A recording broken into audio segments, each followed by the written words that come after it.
Hello everyone, welcome to the UGC NET by Pooja ma'am. My name is Pooja Pandey and I have cleared UGC NET and Maharashtra SET in Environmental Science.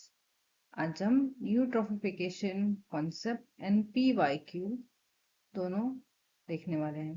पहले मैं आपको concept explain करूंगी and उसके बाद previous year के जो भी questions आए हैं on this topic eutrophication which is a very important topic. Okay, so आज हम उसको डिस्कस करेंगे। So let's start.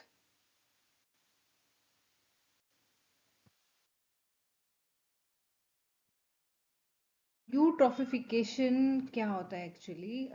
यूट्रॉफिफिकेशन का मतलब होता है कि एनरिचमेंट होना। ठीक है, एनरिचमेंट का मतलब होता है बहुत ज्यादा एक्सेस में ना कोई न्यूट्रिएंट का प्रेजेंट होना, राइट?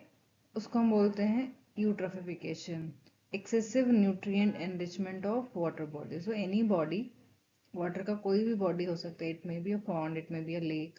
ठीक है, तो वहां पे क्या होता है because of so many agents like rain water हो गया या विंड हो गया, ठीक है, या फिर समटाइम जो कैटल्स होते हैं they are bathing in the pond और रिवर एनी वाटर बॉडी। तो या फिर लाइक जो लोकल पीपल होते हैं they are washing clothes etcetera. ठीक है, तो ये सारी चीजें करने की वजह से क्या होता है कि जो नाइट्रेट होता है एंड फॉस्फेट होता है, समटाइम जो फार्मर्स होते हैं they are using nitrate phosphate as a fertiliser, है ना? तो वो फील्ड्स में यूज होता है, एग्रीकल्चर लैंड में यूज होता है। तो थ्रू वाटर, जो रेन वाटर होता है उसके थ्रू क्या होता है, वो उस पानी में मिक्स होके और वो वाटर बॉडी में, पॉन्ड में, रिवर में आ जाता है। ठीक है, पानी के साथ बह के, है ना? तो ये क्या होता है, this is called an enrichment of nutrient. So which nutrient? Nitrate and phosphate. ठीक है, ये आपको याद रखना है, बहुत बार क्वेश्चन आता है यूट्रोफिकेशन के लिए कौन से बेसिकली जो न्यूट्रिएंट है वो रिस्पॉन्सिबल है। So you have to learn both the names, nitrate and phosphate. ठीक है, एंड इनका ये जो केमिकल नेम है ना वो भी याद रखना है, क्योंकि sometime they ask with the chemical formula. ठीक है, तो ऐसा नहीं हो कि सीधे आपको डायरेक्ट नाम ही पूछे, sometime they ask with this formula. So it might be, आपको कंफ्यूजन हो सकता है, right? So let's see, excessive nutrient enrichment of water bodies. Eutrophication simply means too many nutrients, ठीक है, बहुत ज्यादा nutrients, mainly कौन सा? Nitrate and phosphate entering lake, pond and river. So any water body जब ये nutrient enter होते हैं तो it cause the eutrophication. ठीक है, now let's see the next slide. The major source are, क्या क्या मेजर सोर्स? अभी मैंने आपको जैसे बताया एग्रीकल्चर रन ऑफ है। ठीक है, जो बारिश का पानी होता है वो जब बारिश होती है तो वहां से वो रन ऑफ होता है एग्रीकल्चर लैंड में, क्योंकि एग्रीकल्चर लैंड में क्या होता है, जो फार्मर्स होते हैं they are using the fertiliser. तो सारा फर्टिलाइजर जो है वो सॉइल में एब्जॉर्ब नहीं होता, बहुत सारा लाइक लीव्स के ऊपर बहुत सारा जो फर्टिलाइजर होता है या जो सॉइल का टॉप होता है उस पर रह जाता है। तो जब बारिश होती है तो उसके साथ वो मिक्स होकर पानी के साथ बह के आ जाता है। Then second is the major source is the sewage discharge. ठीक है, सीवेज क्या होता है? सीवेज मीन्स कि जो पूरी सिटी का जो गंदा पानी होता है, तो वो जो होता है ना वो कहाँ पे, किसी भी सिटी आप देखोगे ना, आपकी भी जो सिटी होगी जहाँ पे भी आप रहते होगे, तो पूरी सिटी का जो गंदा पानी होता है जिसे हम सीवेज बोलते हैं, वो एंड में कहाँ पे आके जाता है, वो लास्ट में उस सिटी के जो भी वाटर बॉडी होता है ना उसमें वो डिस्चार्ज हो जाता है। ठीक है, तो वो सारा जो भी उसमें केमिकल है, न्यूट्रिएंट है, जो भी चीज़ है वो सब उस वाटर बॉडी में जाता है, राइट? जो थर्ड मेजर सोर्स है दैट इज डिटर्जेंट। मैंने जैसे आपको बोला, जो लोकल पीपल होते हैं एंड पहले के लोग भी क्या करते थे कि वो जो भी आसपास की जो वाटर बॉडी होते हैं रिवर में या पॉन्ड में, तो वहां पे जाके वो क्या करते हैं, वॉशिंग करते हैं ना, क्लॉथ क्लॉथ सफाई वफाई करते हैं, कपड़े धोते हैं, राइट? तो उसमें जो डिटर्जेंट यूज होता है वो सब कहाँ जाता है? उसी पानी में जाता है। इसके अलावा जो इंडस्ट्रियल इफ्लुएंस होते हैं, ठीक है, इंडस्ट्रियल इफ्लुएंस मतलब जो आसपास के जो फैक्ट्री हो गए, है ना, कोई मैन्युफैक्चरिंग यूनिट है, राइट? तो वहां का जो गंदा पानी होता है, जो वेस्ट वाटर होता है ना, उसको हम इफ्लुएंस बोलते हैं, तो वो भी अल्टीमेटली कहाँ पे जाते हैं, वाटर बॉडी में ही जाते हैं। तो these all four the major source for the eutrophication, जिसकी वजह से उस पॉन्ड में या लेक में क्या होता है, न्यूट्रिएंट की एंटरिंग हो जाती है, एनरिचमेंट हो जाती है। स्टेप्स ऑफ यूट्रोफिकेशन, इसके कुछ स्टेप्स हैं।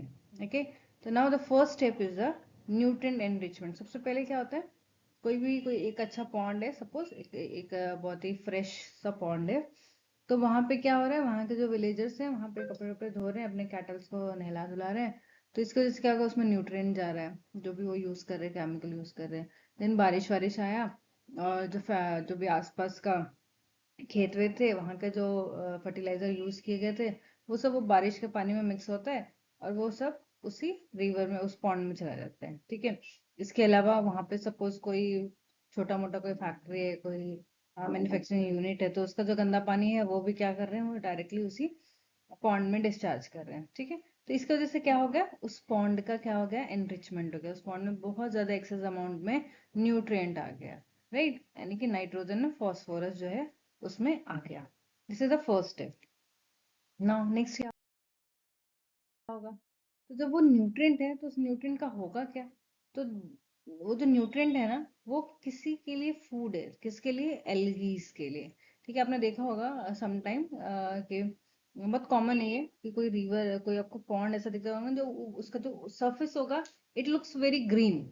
ठीक है, वो पूरा ग्रीन दिखाई देता है ना, पानी दिखता ही नहीं है, तो उसको हम एल्गल ब्लूम बोलते हैं। और वो क्यों होता है, क्योंकि उस पानी के अंदर इतना ज्यादा न्यूट्रिएंट हो जाता है कि उसको खाने के लिए उसमें एल्गीज ग्रो हो जाते हैं, और वो एल्गीज के लिए इतना ज्यादा फूड अवेलेबल है, क्योंकि वो न्यूट्रिएंट ही उनका फूड होता है। तो इतना ज्यादा एक्सेसिव अमाउंट में उसमें न्यूट्रिएंट होता है कि जितना ज्यादा फूड अवेलेबल होता है, उतने ही ज्यादा जो एल्गी होते हैं उनकी पॉपुलेशन इंक्रीज होने लगती है, क्योंकि फूड अबंडेंट है। तो फूड उनके लिए अबंडेंट है, तो उतने ज्यादा उनकी ग्रोथ होने लगती है। एंड धीरे धीरे वो क्या करते हैं, पूरा का पूरा जो वाटर होता है, जो पॉन्ड होता है, उसके सरफेस को कवर कर लेते हैं। And that is called the algal Bloom. Algal Bloom में क्या है, द एल्गीज है ना, तो एक्सेस अमाउंट में जो एल्गीज ग्रो कर जाते हैं because of the high enrichment of the nutrient, and पूरे जो रिवर, पूरा जो पॉन्ड होता है उसको कवर कर लेते हैं, that is called the algal Bloom. ठीक है, इसलिए हम ग्रीन लेयर ऑन वॉट, जो आपने देखा, दिस इज वेरी कॉमन।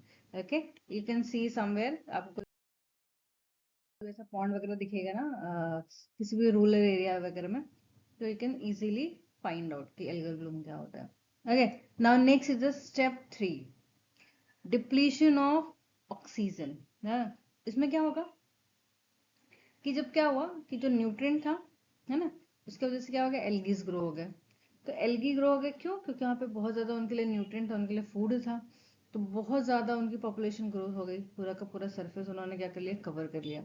अभी सरफेस कवर करने से क्या हुआ कि जो वाटर, जो सनलाइट है, वो आपके रिवर के अंदर आ नहीं पाएगा, क्योंकि पूरा जो उसका सरफेस है वो तो एल्गे ने कवर करके रखा हुआ है, राइट। तो उसके नीचे, जो उस पॉन्ड के अंदर जो प्लांट्स होंगे, जो एनिमल्स होंगे, उनको सनलाइट मिलेगा नहीं, उनकी फोटोसिंथेसिस रुक जाएगी, राइट। इसके अलावा जो एल्गीज होते हैं ना, जब न्यूट्रिएंट कम होने, जब उनकी पॉपुलेशन बहुत ज्यादा बढ़ जाएगी, तो क्या होगा, उनके बीच में कंपटीशन स्टार्ट हो जाएगा, क्योंकि पॉपुलेशन एल्गी की इंक्रीज करेगी, तो जो फूड अवेलेबिलिटी है वो कम होने लगेगी, राइट। तो इसकी वजह से क्या होगा कि कंपटीशन बढ़ जाएगा, एंड कंपटीशन बढ़ने की वजह से क्या होगा, जो एल्गीज होंगे वो मरने लगेंगे, जिनको फूड नहीं मिलेगा उनकी डेथ होने लगेगी। एंड इस वजह से क्या होगा, डिकम्पोजिशन, उनका डिकम्पोजिशन स्टार्ट हो जाएगा, जिसमें ऑक्सीजन की रिक्वायरमेंट होती है, राइट। तो एक तरफ आप देखो कि सनलाइट नहीं जा रहा है सरफेस में पॉन्ड के, तो जो प्लांट जो फोटोसिंथेसिस करता है, ऑक्सीजन प्रोवाइड करता है थ्रू द फोटोसिंथेसिस प्रोसेस, तो उसकी प्रोसेस रुक गई है, क्योंकि उसको सनलाइट तो मिल नहीं रहा है। और सेकेंड क्या हो रहा है कि, और जो ऑक्सीजन थोड़ा बहुत जो है उसके अंदर, वो भी डिकम्पोजिशन में यूज हो रहा है, राइट। तो ऑक्सीजन का प्रोडक्शन हो नहीं रहा है, और जो अवेलेबल है वो भी क्या हो रहा है, डिकम्पोजिशन में यूज हो रहा है। इसकी वजह से क्या होगा, जो ऑक्सीजन है, डिजोल्व ऑक्सीजन जिसको हम बोलते हैं, डीओ बोलते हैं, वो डिक्रीज होने लगेगा। ठीक है, स्टेप 4 में क्या होगा, जो फिश होंगे अभी, उसके बाद जो उसमें एनिमल होंगे, जो उस इकोसिस्टम में, उस पॉन्ड के अंदर, राइट, तो उनको भी ऑक्सीजन नहीं मिलेगा, क्योंकि फोटोसिंथेसिस तो कर नहीं रहा है प्लांट, है ना। तो इसकी वजह से प्लांट की डेथ होने लगेगी, एनिमल्स की डेथ होने लगेगी, अलगे तो मर ही रहे हैं। तो इसकी वजह से क्या होगा, aquatic organism die due to the hypoxic condition, है ना। हाइपोक्सिक कंडीशन मीन्स वहां पे ऑक्सीजन की अवेलेबिलिटी बहुत डिक्रीज हो जाएगी, राइट। तो इसकी वजह से सबकी डेथ होनी शुरू हो जाएगी, and it may cause the death of the whole ecosystem. तो ऐसा नहीं कि सिर्फ उधर के जो एनिमल्स हैं, जो प्लांट्स हैं, उनकी डेथ होगी, रादर जो पॉन्ड है, जो एक पूरा इकोसिस्टम है, उसकी भी डेथ हो जाएगी। रिमेंबर नाउ, क्या आपको याद रखना है, यूट्रोफिकेशन का मतलब क्या है। यूट्रोफिकेशन से क्या होता है, एल्गल ब्लूम होता है। एल्गल ब्लूम के आने से ऑक्सीजन का डिप्लीशन होता है, and because of oxygen depletion death of organism start हो जाता है, and it cause the death of whole ecosystem. ठीक है। Now types of eutrophication, there is two type of eutrophication। पहला तो नेचुरल होता है, जो कि स्लो होता है, थाउजेंड्स ऑफ इयर्स में होता है, बहुत स्टडी होता है, बहुत धीरे धीरे होता है। एंड दूसरा था कल्चरल यूट्रोफिकेशन, जो कि ह्यूमन की वजह से होता है, जो कि बहुत फास्ट होता है, जिसका एग्जाम्पल अभी हमने देखा, that is the cultural eutrophication. ठीक है। Now the time is for PYQ section. Okay, so let's start with the question one, and आपको इसका आंसर comment section में देना है. Okay, so let's start. Which nutrient is mainly responsible for causing eutrophication? Option A potassium, B phosphorus, C sulfur and D iron. I hope आप सबको इसका answer पता होगा, क्योंकि ऑलरेडी मैंने कई बार इसका रिपीट किया है ना। तो लेट्स सी, आपने कमेंट सेक्शन में लिख दिया होगा अपना आंसर। देखते हैं क्या है answer. And yes, you guys are right, the answer is B, that is the phosphorus. Phosphates from the detergent and fertilizer are the main cause of algal bloom. ठीक है। इसके अलावा अगर इसमें नाइट्रेट होता तो फॉस्फोरस एंड नाइट्रेट दोनों रहता answer. Now, next question is, which process leads to reduction in dissolved oxygen in eutrophic water? Eutrophic water है, तो किस प्रोसेस की वजह से जो DO है, डिजोल्व ऑक्सीजन है, वो कम होने लगता है। ठीक है। तो answer option A is sedimentation, B decomposition, C photosynthesis and D evaporation. So ये भी आई गेस आप बिल्कुल सही आंसर देने वाले हैं, and you're correct everyone. The answer is B, decomposition. Explanation, मुझे लगता नहीं एक्सप्लेनेशन की जरूरत है, बट फिर भी है तो मैं दे देती हूँ। Dead algae are decompose by bacteria. ठीक है, क्योंकि उनके लिए क्या हो रहा था, फूड अवेलेबिलिटी कम हो रही थी, तो उनकी डेथ हो रही थी, पॉपुलेशन बहुत इंक्रीज हो गया था, कंपटीशन बढ़ गया था, तो दैट इज द रीजन कि उनकी डेथ होने लगी। डेथ होने की वजह से क्या हुआ, उनकी बॉडी का डिकम्पोजिशन होने लगा बैक्टीरिया के द्वारा, राइट। तो बैक्टीरिया को क्या चाहिए, bacteria also consuming the oxygen. Bacteria जो है ऑक्सीजन कंज्यूम करने लगता है, जो भी पॉन्ड में अवेलेबल होता है। एंड दूसरी साइड क्या होता है, जो प्लांट होता है वो फोटोसिंथेसिस कर ही नहीं पा रहा है because of the algal Bloom, तो ऑक्सीजन की डिमांड क्या होती है, डिक्रीज होने लगती है। Now next question, cultural eutrophication is caused by, ये किसके है, याद है किसी को, ये अभी अभी हमने पढ़ा है। यस, बिल्कुल सही, the answer is B, human induce nutrient enrichment को हम क्या बोलते हैं, कल्चरल यूट्रोफिकेशन बोलते हैं। Next question, eutrophication leads to, क्या करता है, increase GO, algal bloom, reduce BOD या क्लियर वाटर। डीओ इंक्रीज होता है क्या, नो, डीओ तो डिक्रीज होता है बिकॉज ऑफ यूट्रोफिकेशन, तो ये तो गलत हो गया। Algal Bloom, yes, algal Bloom तो हमने पढ़ा था, है ना, यूट्रोफिकेशन में, तो it might be the answer, right. Next देख लेते हैं, रिड्यूस्ड बीओडी, बीओडी रिड्यूस होता है, बीओडी क्या बोलते हैं इसको, बायोलॉजिकल ऑक्सीजन डिमांड होता है ये। ठीक है, तो ये रिड्यूस नहीं होता है, ये इंक्रीज होता है। And clear water obviously not, eutrophication is a indicator of polluted water, तो क्लियर वाटर कैसे होगा, right. So answer is correct, algal bloom. ना फटाफट से क्विक रिवीजन कर लेते हैं.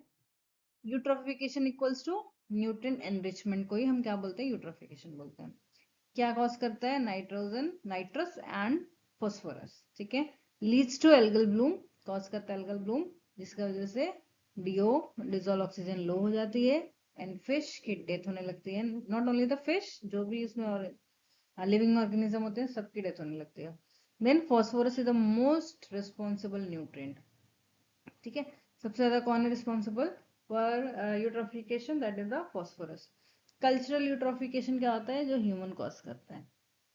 सो these points are frequently ask in NEET exam. इसके लिए मैंने ये पॉइंट्स डाले हैं सो दैट आप क्विकली इसका रिविजन भी करो एंड ताकि आपको याद रहे सब छोटे छोटे पॉइंट्स. ठीक है.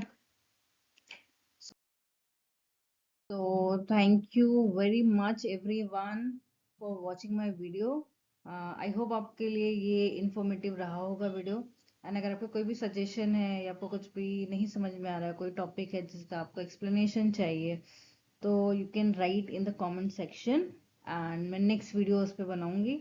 एंड इसमें भी अगर आपको कुछ ऐसा डाउट है या कुछ ऐसा आपको लग रहा है कि मुझे इम्प्रूव करना चाहिए, so please feel free to write in the comment section. Thank you so much for watching the video. Thank you guys.